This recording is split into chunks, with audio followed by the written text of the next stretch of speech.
सुप्रभात मंडळी. आपण वाचत आहोत श्री विनायक दामोदर सावरकर यांचं माझी जन्मठेप हे आत्मचरित्र आणि त्यातलं प्रकरण 4 उत्तरार्धातलं ते आपण वाचत होतो. कालच्या पुढे सुरू करते. तर छिलकाज 2 पाऊंड जिथे पुरा मिळेना तिथे कोलूचं नाव कोण काढू देणार असं त्यांनी काल सांगितलं होतं आपल्याला. पुढे वाचते. पंजाबचे राजबंदीवान आल्यापासून तर पोर्ट ब्लेअरच्या कारागारातील खालच्या अधिकाऱ्यांचे शिवराळ शौर्यही राजबंदीवानांपुढे फिके पडले. कारण त्या राजबंदीवानात शेतकरी, हस्ताश्रमी, सुताराधिक व्यावसायिक असे गावागावातील लोक असल्याने त्या शिवराळ तंडेलाधिकांच्या महामहांनी ऐकल्या नसतील अशा वेचक शिव्या त्यास पुष्कळ येत होत्या आणि आमच्याप्रमाणे त्या वेळेवरही न उच्चारण्या इतकी त्यांची जीभ असमज्ञही नव्हती. म्हणून त्यास कोणी तंडेल अरे म्हणतास त्याच भाषेत ते कारे म्हणून ठणकावीत असत. आईच नव्हे तर आजी आणि बापास त्याचा आजा अशाप्रमाणे त्या शिवराळ तंडेलाधिकांच्या पूर्वजांचा उद्धार राजबंदीवानांकडून होऊ लागला. त्यामुळे आम्हास ज्या विद्येचा उपयोग स्वभावपरत्वे स्वतः करता येत नसे तिचा प्रयोग आमचे सहकष्टभोगी करण्यास कचरत नाहीत हे पाहून आम्हास बरेच वाटे. त्यामुळे जी बोथट करता आली नाहीत ती त्या नीच आणि भाडोत्री गुंडांची शिवराळ शस्त्रे त्याच शिवराळ हलकटपणावर हसून बोथट झाली हे सांगणं न लगेच. स्वदेशाकरता कोणीही तथाकथित सुशिक्षिता होऊन ज्यांचा स्वार्थत्याग कमी नव्हता आणि प्रामाणिक सच्छीलतेत जे कोणाही तथाकथित नागरिकांहून हीन नव्हते अशा त्या आमच्या अशिक्षित गावकरी राजबंदीवानांकडून कोणाही बंदिवानास निष्कारण शिवीगाळ वा पीडा होण्याची भीती फारच थोडी असे. उलट त्या बंदिवानांसाठी त्या राजबंदीवानांनी प्रत्यही काही ना काही झुंज करीतच असावं. अशा तुरळक आणि वैयक्तिक झुंजी जरी चालत आणि त्यांच्या राजबंदीवानांचे प्रतिकार सामर्थ्य जिवंत ठेवण्यास आणि अधिक त्रास देण्याची अधिकाऱ्यांची प्रवृत्ती मारण्यास उपयोग होतो असं जरी आम्हास वाटे तरी एकंदरीत आम्ही तेव्हा कोणत्याही कारणाने शक्यतो सार्वत्रिक संपापर्यंत गोष्ट जावी अशी इच्छा करीत नव्हतो. कारण मागे अंदमानातील प्रचार या प्रकरणात आम्ही वर्णिलेल्या आमच्या योजनेनुरूप आमचे ते नवागत राजबंदीवान बंधू निरनिराळ्या प्रकारचे बौद्धिक शिक्षण घेत होते आणि संपादिलेल्या ज्ञानाचा अमेरिकेसारख्या दूर खंडात प्रत्यक्ष निवसून उपरजिल्लेल्या व्यवहार चतुरतेचा आणि देशभक्ती, लोकसेवा इत्यादी उदात्त भावनांचा त्या बंदीवानांच्या वसाहतीत सारखा प्रचार करीत होते. त्यांच्या प्रगल्भ शिक्षणाचे आणि त्यांच्याकरवी चाललेल्या बंदीवानातील शेकडो लोकांमधील प्रचाराचे महत्त्व मला अनावश्यक आणि केवळ घासाघासीपुरत्याच केलेल्या संपाहून पुष्कळ अधिक आणि चिरस्थायी वाटे. परंतु माझी इच्छा असताही वर उल्लेखलेल्या दुर्घटनेमुळे आणि निर्देशिलेल्या हिंदुस्थानातील राजकीय परिस्थितीमुळे असा एखादा मोठा संप करणं हे राजबंदीवानांचं कर्तव्य आहे असं मला वाटू लागलं आणि माझ्या मताच्या मंडळींसह आम्ही तो घडवून आणण्यासाठी निर्धाराने झटू लागलो. ती दुर्घटना अशी की भानसिंग नावाच्या एका शीख राजबंदीची तंडेल आणि पेटी ऑफिसरशी बोलाचाली होऊन त्यांनी भानसिंगास खोलीत बंद केलं आणि बारीस बोलावून आणलं. बारीने भानसिंगास खोलीत शिरून शिव्या देताच त्यानेही बारीसाहेबास उलट शिव्या दिल्या. त्यामुळे संतापून बारीने त्याच्या पट्टेवाल्या सेनेस इसको ठीक करो असं म्हणून खूण केली. या ठीक करोचा अर्थ आम्ही मागे सांगितलाच आहे. ती खूण होताच 10-5 तंडेल, पेटी ऑफिसर इत्यादी मंडळी दंडे घेऊन खोलीत घुसली आणि त्यांनी भानसिंगास बेदम पिटण्यास आरंभ केला. तो एकटा शक्यतोवर त्यांच्याशी उलट मारहाण करत राहिला. शेवटी त्या उतार वयातील शिखास त्या मंडळीने खाली पाडून दंडुक्यांनी ठेचून काढला. त्याचे त्यावेळचे आक्रोशने सर्व कारागारात ऐकू आले.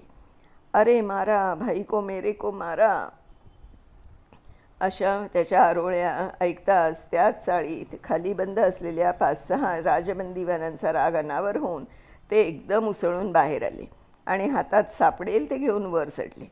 बारी भानसिंगाचे वरचे मजल्याचे दार लावून उभा होता. राजबंदीवान बारी बाहेर येताच त्यास मारण्यासाठी वर घुसत आहेत हे पाहताच भानसिंगास टेचणे सोडून तो झटकन त्या वरच्या मजल्यास असलेल्या गुंटीचे दार उघडून त्या जिन्याने बाहेर पडला.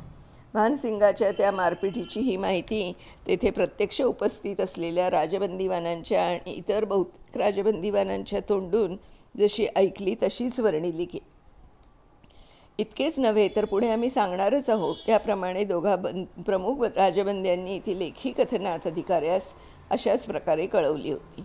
मारा भाईयों मेरे को मारा या आरोळ्या आणि मारहाणीची धांदल शेजारच्या चाळीत ऐकताच आम्हास कळून चुकले की आज कोणास तरी ठीक करण्यात येत आहे. भानसिंगाचे नाव ऐकताच फार वाईट वाटले. मारहाणीच्या वेळी बारीचा केवळ हुकूम म्हणून आत घुसलेल्या पण भानसिंगास न मारता इतरास नुसते मारण्याचे ढोंग करणाऱ्या एका पेटी ऑफिसरने ही माहिती खरी आहे असं सांगितलं. ती जेवण्याची वेळ होती.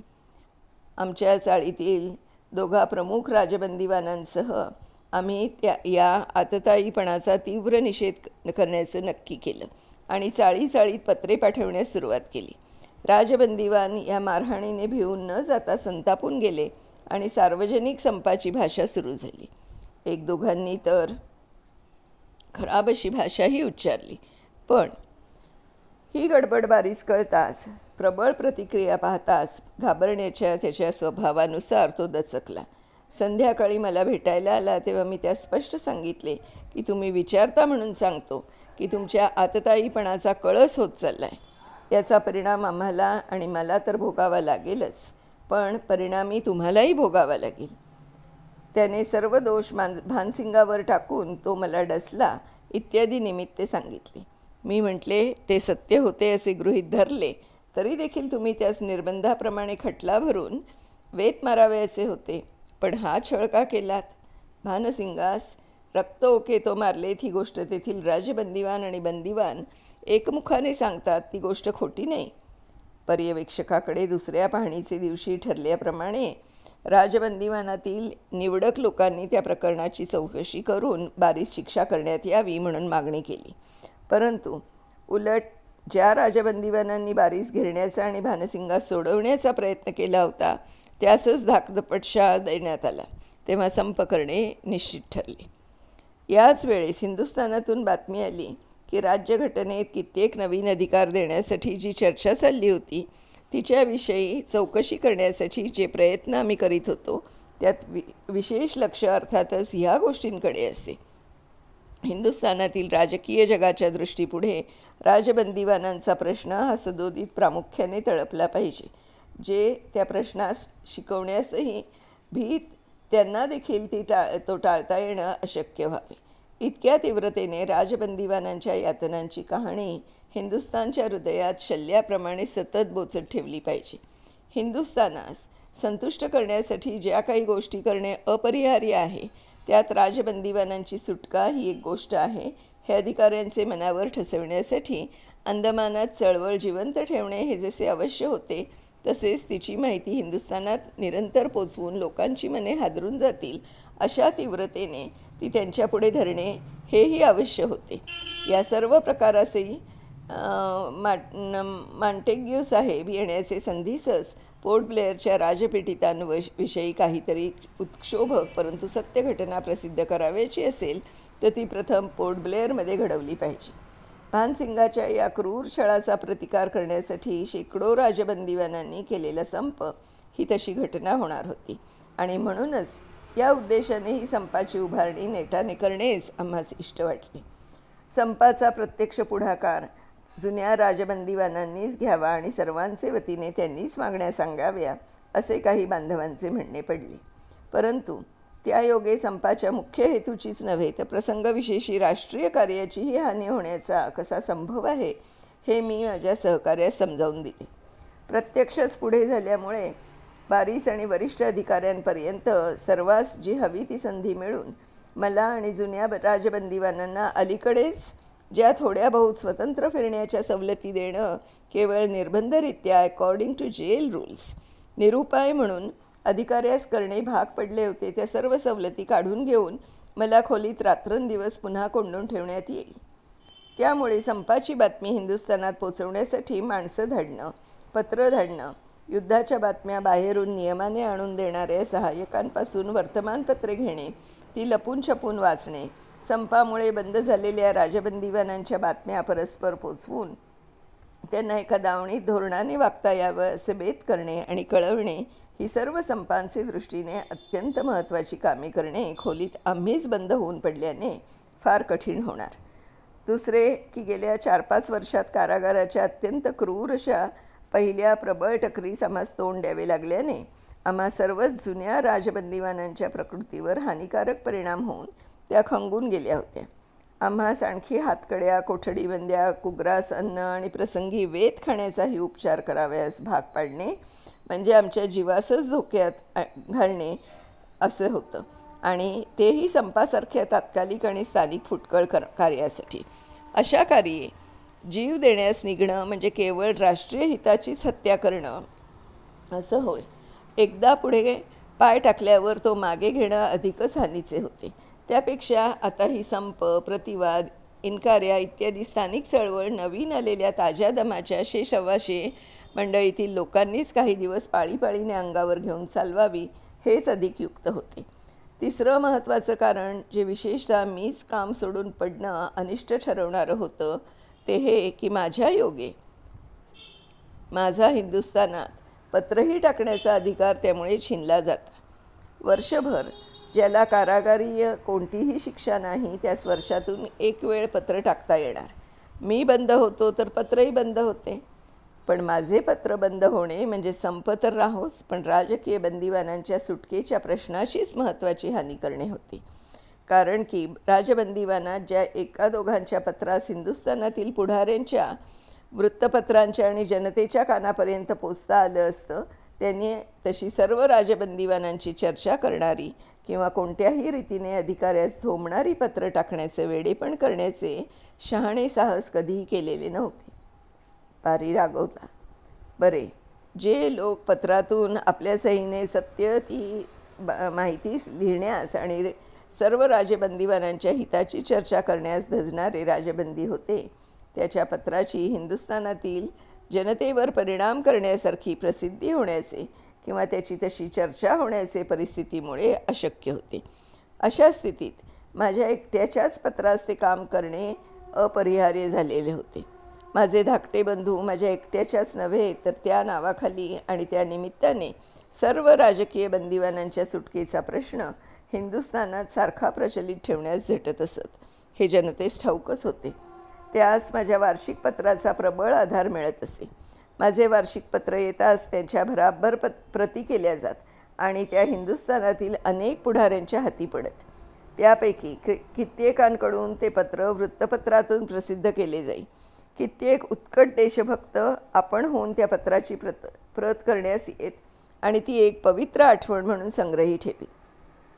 पॅरिसपर्यंत त्या वार्षिक पत्रांच्या प्रती कशा जात आणि तेथे हिंदी लोक त्या किती उत्सुकतेने आणि भक्तीने वाचून त्याच्या प्रती करून अशा सांभाळून ठेवीत, ते बॅरिस्टर असफ अली यांनीही फॉरवर्डमध्ये प्रसिद्ध केलेच होतं. त्या पत्रातून मी केवळ पोर्ट ब्लेअरच्या कारागारीय कागाळ्या तेवढ्या गाळी.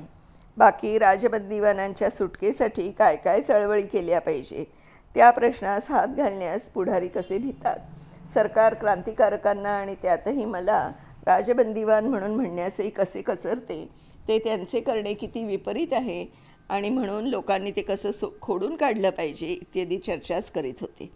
असं नसून त्यात शक्य तेव्हा त्या निमित्ताने देशास हितावह असणारी राजकीय, सामाजिक आणि धार्मिक मतेही प्रदर्शित करीत होतो.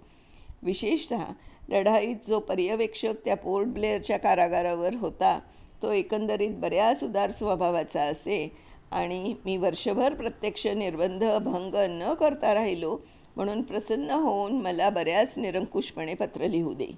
केवळ कारागारीय उल्लेख त्यात नसले म्हणजे मग तो सहसा पत्रात खोडाखोडी बारी जळफळला तरी देखील करीत नसे. या सवलतीचा मी शक्य तेवढा लाभ घेण्यास चुकत नसे. कारागारीय माहिती इतर प्रकारांनी धाडावी लागे आणि तशी ती धाडली जाऊन केव्हा तरी काहीतरी वर्तमानपत्रातून येतच असे. परंतु तशा गुप्तपणे धाडलेल्या आणि माझ्या सहीने प्रत्यक्ष सरकारी अधिकाऱ्यांचेच द्वारे धाडलेल्या माझ्या वार्षिक पत्रात अर्थातच फरक असे. माझ्या या पत्राचा काउन्सिलपासून तो झोपडीपर्यंत अधिक परिणाम होई आणि गुप्तपत्रे 10 टाकावी तर 1 पोचणार आणि त्यातून झाले तर अर्धेच प्रसिद्ध होणार. पण माझे पत्र तर निश्चितपणे अधिकाऱ्यांचे मुद्रेसह हिंदुस्थानभर प्रस्तुत होणार. एतदर्थ या पत्रास धाडण्याची आणि त्यायोगे स्वदेशी माझ्या मतांची आणि राजबंदीवानांच्या सुटकेच्या प्रश्नाची चर्चा सारखी प्रज्वलित ठेवण्याची ही संधी मी सहसा कर्तव्य म्हणून गमावीत नसे. आता याच्या पुढचा भाग आपण उद्या वाचूया मंडळींनो. तोपर्यंत बाय बाय.